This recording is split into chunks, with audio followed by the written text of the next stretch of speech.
Yeah, it's one heart, one shot, now the future is yours. Go!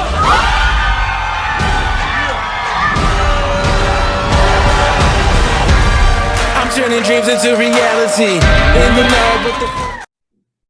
All right, and we're live. What's up, guys? How you guys doing? Hope you're having an absolutely amazing evening. For those of you that are newer to the Pre-PT Grind platform, it's a pleasure to have you here. My name is Joses Ngugi. I'm a physical therapist, one of the co-founders of Pre-PT Grind, where we help you get into PT school without wasting a lot of time or money. Now, what you are tuning in for right now is one of my favorite series that we do at Pre-PT Grind. And it's where we are bringing in students that have been part of our coaching program, the acceptance system, who have gotten into PT school. They all have very different stories, and we bring them on here to share their experience, the good and the bad, because we know that a lot of you might be exactly where they were prior to getting into PT school, and we want this to inspire you. And that's why we've called it the Pre-PT Inspire series. Tonight is episode 32.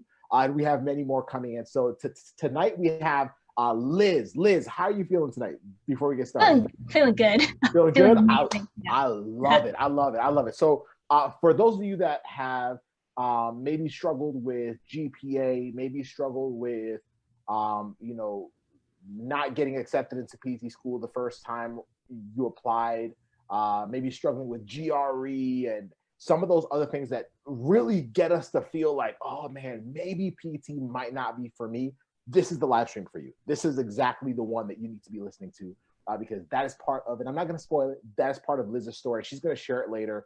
But this is meant to inspire you. And then if after you listen to this, you're like, hey, I'm ready to take action. We're going to send you to a link later on that will make that super easy for you. So Liz, let's start from the top. All right, let's start. Why, before we get to the part of your story that was a little bit more challenging, a little bit more difficult, like why did you choose physical therapy in the first place? What drew you to this profession? Yeah, so for me, like I always had like an interest in like just like human anatomy in general. I remember when I was in high school, and I know it sounds weird, but I don't know why I love giving people massages. Mainly for my parents at least, they always work hard. And then they're like, oh, everything hurts. So, I couldn't do much. But as a kid, I give them a little bit like a shoulder rub and all. And once I got into high school, like my health teacher's like, you know what? Since you're filling up on those knots and you like human anatomy, how about you think about physical therapy? I'm like, oh, what's physical therapy? And so I learned more about it and like just helping people just get them back to like their independent life. And so I just like from that day on, from like 14 until now, I always want to be a physical therapist. But I've been through a lot. I even switched majors when I was in college, and I actually became a social worker. Case managers in the social work field. And actually, that's where I found my why. I actually found my why there when I was, looking after like my caseload, who was mainly like the geriatric community. So usually most of my caseload was all Vietnamese people, and they actually didn't even want to do physical therapy because and they're like, why you don't want to do physical therapy? And like, because I can't talk English. Like what's the point of me going in there and not understand anyone? I just go through the surgery, just take pain medications for the rest of my life. And I realized like, wait, I can be that bridge. I can be the bridge from the Vietnamese community and physical therapy. And so that was my why, and that's what I want to do. And I want to be like a bilingual Vietnamese physical therapist. Oh my goodness, I love that. I absolutely love that. I don't know how many of you guys are watching are maybe that's part of why you guys are choosing physical therapy. You want to serve maybe a group of people where you can merge things. It might be language, it might be culture, but the fact that you want to serve as a bridge for Vietnamese patients that are, like trying to figure out, like, do I just go for the surgery? Because I really don't know if I'm going to be able to communicate properly with a physical therapist or even understand what PT wants me to do. I think that's really cool. So I love that, and keep that at the forefront, because that's going to be a massive blessing to a lot of people that do have that language barrier that will really benefit from having you as a PT. So I love that. Now, are you ready for the next part? This is the hard question, right? So what I want you to recall from me is now you have chosen physical therapy, right? And for those of y'all that are live right now, comment #team live. If you're watching this on replay, comment #team replay. Thank you for joining us here tonight. But for you, Liz, you chose physical therapy. You have this massive draw because you see how you can be a bridge for like a language bridge to a lot of people that might not be getting PT because it's just too difficult to deal with that. What was your biggest obstacle now, right? So you chose physical therapy, you were locked in on it. What were your obstacles along the way? Because this is the part where I want other students who are struggling right now that might be struggling with the same things you were having a hard time with to hear what you had to go through so that they can hear that and say, oh my goodness, if Liz could do it, then I can do it too. So what were your biggest obstacles between the moment you decided to become a physical therapist and the moment you finally got accepted? Like, what were your biggest hurdles? Yeah, I went through so much of self-doubt. I think when I was in college, I was all gung-ho, like I'm ready to like ace everything, all my like A&P, my bio, my chemistry, everything, and just go from there. But that didn't happen. I'm embarrassed to say this live, but I actually got an F on my A&P too. I had like lots of D's, withdrawals here and there, and then I realized that maybe I'm not cut off for it.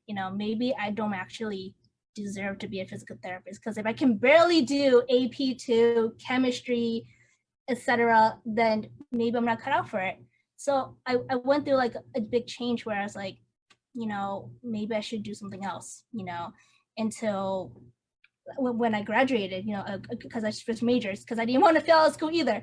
So yeah, switched majors, became case manager, and I realized I still feel a void, I still want to do this. So I went back and went to like multiple community colleges, universities, and just did all my prereqs, got A's, so killed it. And then again, I still had that self-doubt, this is my third time applying. I've been to like 2 cycles already. I actually didn't get into any of the schools I wanted. I failed. I got rejected 12 schools in total. And I just realized like maybe I'm still not cut out for it. Even though I got all A's in all my prereqs after college, I still didn't get in, so maybe this is not for me. I went through ups and downs. I had a lot of people, like I had like my family friends, like at that time my significant other told me like, I don't see you really wanting it. Do you really want to be a physical therapist? And I know. Yeah, so I was like, and it's like all in my head, like, you know what, maybe they're right. Maybe I am not cut out for it, So I think in 2019, I decided I don't care what people's gonna say. I'm still gonna go for it. It may be my dream, but it's my dream only, and I don't care who else is gonna say it. And then, yeah, I got a physical therapist job. Boom, saw you guys, and just went from there, and everything was history. So,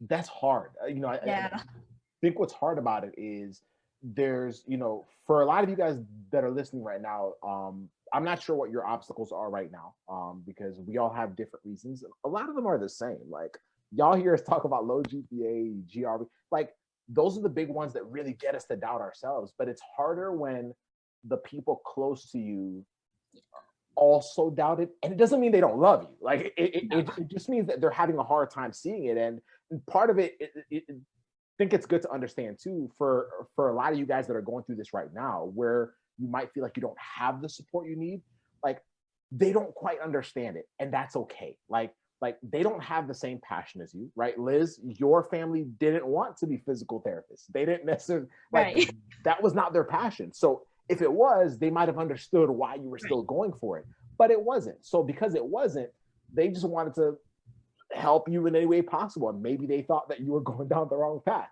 But what I love is the fact that you said, hey, like I'm pretty sure that this is what I want to do.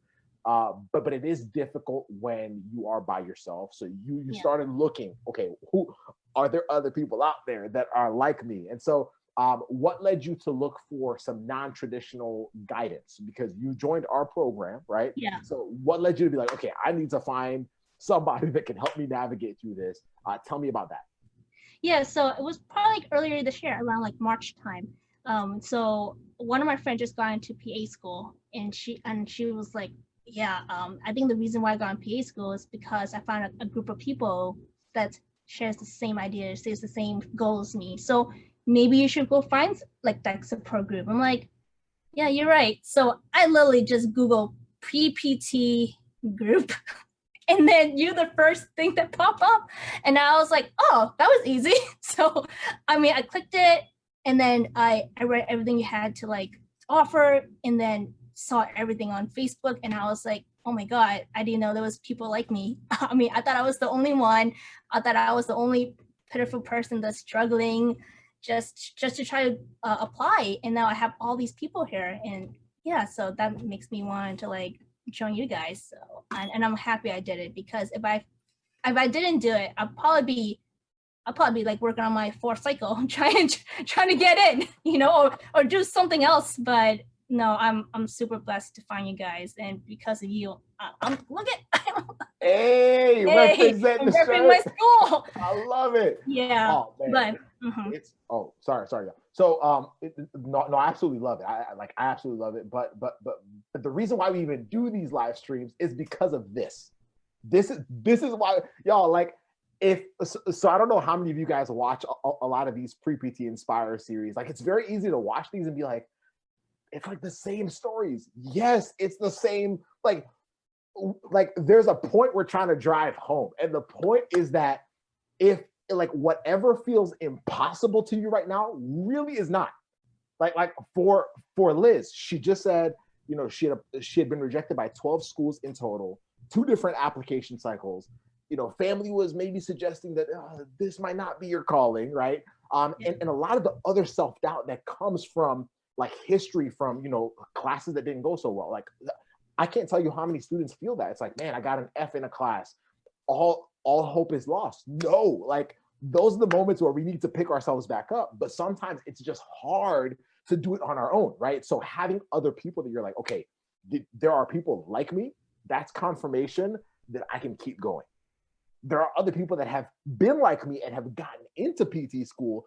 That's inspiration. That's not what you are. Isn't that cool? Like, now you're the person that's inspiring other people because of your story. But for those of y'all that are listening right now, that's what, like, we want this to become like a constant message in your head, that whatever you now feel is impossible really is not. It really is not. The difference is, though, there's a very clear difference between just hoping that things will get better and taking action and figuring out, okay, what do I actually need to change? If I have felt alone, what do I need to shift? Maybe I need to find different people to be around. If I don't know what I'm doing and I don't know what else to do, like, oh my goodness, I've applied 2 times, Joses already, I don't know what to do. Oh, maybe I need to find someone that can help me see things completely different, right? If I feel like I'm ready to give up, maybe I need to be around people that won't let me quit, right? Because that's the point that you're able to finally realize, you know, this dream that you had of becoming a physical therapist. You're basically able to push long enough to ultimately get to the point that Liz is at right now. And I think that's super, super cool. So before we get to you talking about the day you got accepted into PT school, tell me specifically, how did the accepted system coaching program that you were part of, our program, how did it specifically help you deal with a lot of that self-doubt? How did it give you direction? Like, what are some of the things that it did for you specifically that helped you be the applicant you became and ultimately get into PT school? Yeah, so being in the accepted system, it made me realize that I had a lot of things to work on. I wasn't focusing on my strengths mainly. I think it wasn't for Casey actually pushing me to do that, to retake that physics ones, I probably wouldn't have gone in, because I was like, I don't really want to take it. You know, that's an extra $900, you know, out of my pocket. I hate physics actually, so I don't know if I want to do it. But I think for him just pushing me to do it, because I had a C+, so, and I actually worked my butt off and got an A-. And not only that, that actually helped me shift my GPA higher and improve my GPA.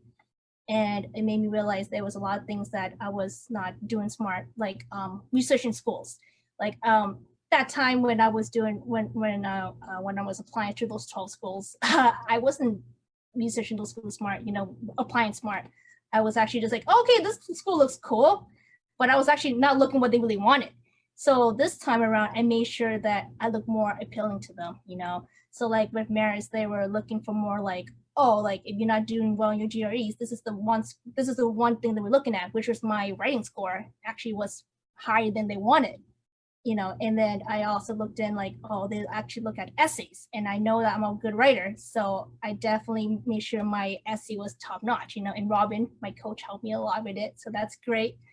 And yeah, this time around, I made sure that everything that I'm showing to schools that I am like the applicant they want. And I feel like this time around that I knew that I was gonna somehow get in, not sure which school, but one school, and I only need one yes, so I got it. So yeah. That's all it takes. It's one yes. That's all it is. All you need is one school to accept you. But but I loved what you were saying. Like the goal for all of you guys is to like figure out like if you're applying to schools and you feel like you're just blindly throwing stuff out there, that's guesswork. That's guesswork. If I just feel like I'm just applying to a whole bunch of schools, or if I feel like I'm just like, all right, my friends are going there, or this seems right, like you're still guessing. The goal is to, one, figure out which schools should I be applying to, first of all. Two, like, how do I become an irresistible person or an irresistible applicant for those specific programs? And when you guys can learn that, oh, it's game over. It's game over. Robin's actually on right now, and she said, oh, yeah. Great. She said, you deserve this. So excited for you. I absolutely love it. And for those of y'all that are on right now, and we're about to switch to Liz's acceptance story, when she got accepted into PT school. We're about to talk about that here in a second. But for those of you right now that feel like, man, I feel like I'm shooting all over the place. I feel like I'm shooting in the dark. I'm just like aiming and trying what everyone else is doing or what I've been reading about, and I still just do not feel like I'm in control of my application. I feel like I don't know what I'm really doing. Then there's a link that I've put in there on Facebook, or if you're listening to this as a podcast episode, surprise, Liz, this is gonna be a podcast episode. If you guys are listening to this, go to acceptancenavigator.com. Casey and I did a free four-part video series where we give you the blueprint that Liz and all the other students that we've coached have followed. But that right there will open your eyes to say, oh my goodness, this is what I haven't done. This is what I need to start paying attention to. This is what I need to start doing in order to take control of my application. So I absolutely love that. So Liz, let's talk about the day you got accepted into PT school. Yeah, before I start, let me just tell you that me applying to school, or just actually even just like send them email my interests. So the day I got accepted happened in 3 weeks. Wow. I don't know, I didn't tell a lot of people that. So October 21st is when I emailed the school like I'm interested, because I wanted them to know that I was interested. And then a couple days later, I talked to the advisor. A couple days later, I did like a webinar with like the faculty. A couple days later was my birthday. I sent in the application. The next week, all of a sudden, I was invited to an interview on that Monday of November 9th. I know all these dates. And then I was like, okay, before I do my interview, let me just make sure that I'm really interested in the school. So I actually took a spontaneous trip to upstate New York, visit the school. I know, I'm like, yeah, I really want the school. Yep. I even emailed my program director saying, hey, by the way, just want to let you know I'm going to be popping up in school, just doing my own self tour. And at that time I was like telling her, oh yeah, I really love your program. I really love what you guys stand for, giving them what they want to hear, which is actually true. I was actually generally wanting to know that I was interested in their program. And I asked her like, oh, is there any way you can connect me with a current DPT student, just so I can know more, right? So, and that was like before my interview. So my interview killed it. And the next day on Tuesday, I got an email from one of the students saying, hey, this is blah, blah, blah. The program director asked me to contact with you. So you want to get to know more about the school. And I just want to let you know, congrats on getting in. And I was like, wait, what? That's how you found out? That's how I found out. I found out, I'm like, I was at work Joseph, I was at work Tuesday morning, 8 o'clock. I'm still like half awake at the clinic. And it's like, oh, cool, I got an email.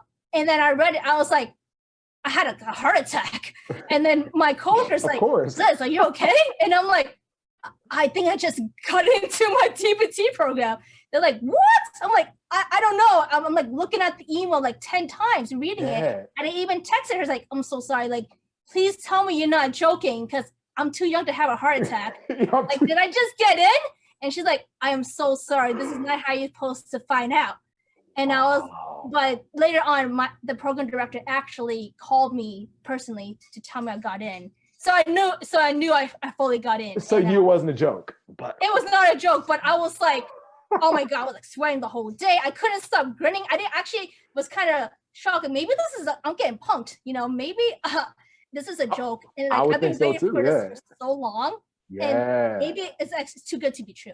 But she did call me and congratulate me. And then boom, the next day, I did a accepted event for accepted students. The next day later, put in my deposit and boom, 3 weeks. So all of that is a roller coaster. I'm still like in shock.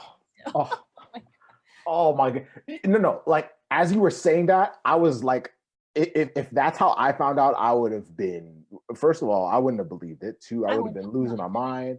I would have been like calling everybody at the school, but man, can we show her some love? Can y'all like whoever's live right now? Can y'all like heart it up or just like bring the energy in the comments right now to show some love for Liz, for her finally getting accepted into PT school, man. You absolutely deserve it. You absolutely deserve it. I know that there have been moments, during your journey where it didn't feel that way. Where it was like, man, because of my grades, because of this, because like you deserve it. Like you deserve it because you have the fact that you have pushed this hard, this long, in itself already makes you deserving of it. You deserve it because of how much in alignment you are with what you felt called to do as a career, right? Like that's why you deserve it. Like think a lot of times we think of deserving to be like accepted into PT school as, like, well, my grade's not high enough, I don't deserve. No, like think of it as you deserve to be the person that serves the people that you were meant to serve. And when you were talking about your why, for those of y'all that just joined this, y'all need to go back and listen to this from the beginning. Go listen to her original why for why she really like fell in love with physical therapy. Like I'm telling y'all right now, like if that's how strong your reason is, then you deserve to be the person that gets to do that for those people, right? You deserve to be the person that gets to be the bridge, the language bridge for a lot of people that otherwise would have, like you were saying before, it was just easier for them to just have surgery, right? Like it's easier for me to just like take my pain medications or get my back surgery instead of actually seeing someone that can help me prevent that. So you deserve to be that person. And once you can accept that, oh man, then you go back and keep working harder. You're like, all right, I got to go back at it. I can't quit. I can't give up. So I'm so freaking proud of you because of that. And you deserve to be right where you are right now. So what have you talked to Liz from a year ago, right? Liz a year ago was probably still super nervous, freaking out. Like, what would you tell her? Like, if you could sit in front of her right now and give her advice, this is the last question. Like, if you could give her advice, because somebody listening right now might be that version of Liz, what would you tell her? Like, what advice would you give her after everything you've gone through this year? I would just say, keep going. Keep going, because you're already, I'm trying to reminiscing. Go. But no, I know that if I'm telling my person a year ago, I'll be like, I seen the struggle, I seen the tears, I seen like your self-doubts, and just questioning like, what I'm gonna do, what are you gonna do with the rest of your life? If this is what you want to do, then do it. It doesn't matter if you're gonna get in or not next year. If you keep going, you're gonna get in no matter what. And you just, trust the process, trust like in yourself, surround yourself with people that has the same goals, same like-mindedness as you, and then go from there, because life is too short to just keep wondering what you could have been, you know, you got to do it. You know, that's why it's called a dream. If it was too easy, it's not a dream, right? So yeah, that's what I tell my past self. And that's what I would tell my 14-year-old self, like, you know, like, this is what you want to do, let's keep going. It doesn't matter, it's going to take you 15, 16, 20 years. If this is what you're going to do, then do it. So, yeah. Oh, wow. Man, wasn't that powerful for those of y'all listening? Man, I hope that spoke to you. You know, that for me is still a reminder, because just because I'm a physical therapist doesn't mean that I don't have my own doubts about what I'm doing, right? And it's going to be the same for you. Now you're on a different path. Now you're on the path of going through PT school and actually, you know, becoming a physical therapist.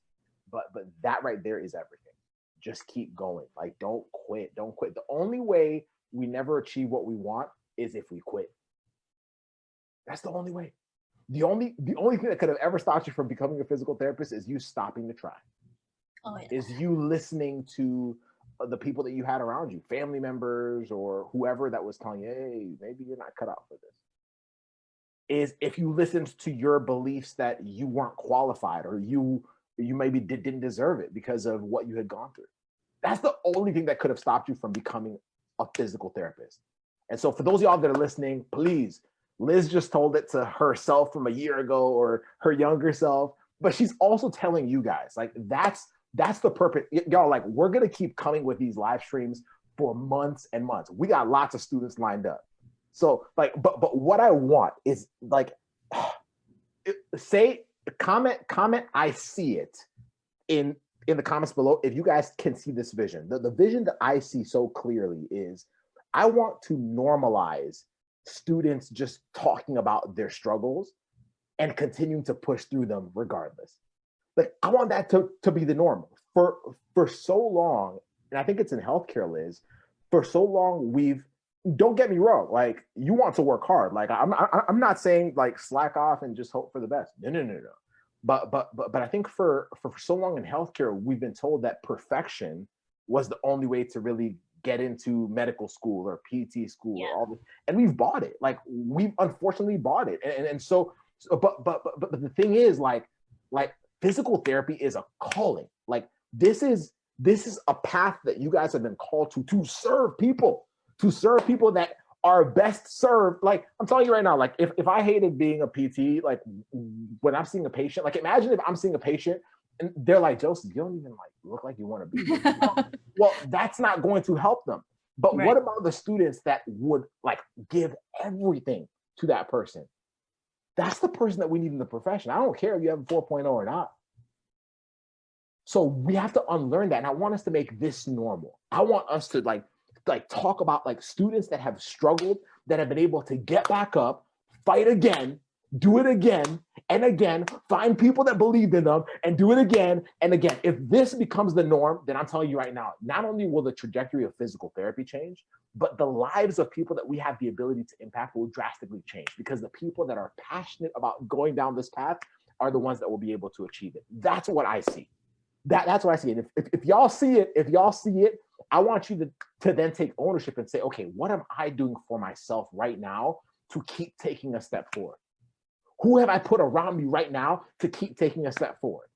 What am I listening to every single day? If I'm around people that doubt me right now, how can I shift that and find people that can only fill me with positivity and continue to encourage me and give me direction? That's what you need to strive for. And if you found that already, good, stay right there. If you haven't found that yet, go to the link that we gave you, acceptancenavigator.com. Go there, don't even like hesitate. Go block off like an hour tonight, take some notes, listen to what we talk about, and take action. That's the game. But don't for 1 second believe that becoming a physical therapist is impossible. I do not care how low your GPA is right now. I don't care how many times you've been rejected. I don't care what you think about the GRE. It's not impossible. But you have to be willing to take ownership. You have to be willing to, like Liz earlier this year, say, I need to do something different. I need to do something about it, because that is the only way that you'll be able to walk down your path long enough to ultimately be in the seat that Liz is in right now, celebrating her acceptance into PT school. So I hope that inspires y'all tonight. Liz, that was pretty chill, wasn't it? Like, that's pretty cool. I love it. Man, Liz, thank you so much. Thank you so much for using your story. Thank you so much for being vulnerable and just like sharing the truth, because that's what I want to be normal too. I want students to be okay with just like talking about like their struggles, grades, this, that, and the other, and how they were able to navigate through that. So thank you so much. For those of y'all listening, thank you for joining us. Have an amazing one. Go to that link tonight, take some serious action, and we'll see you on the next episode. Bye.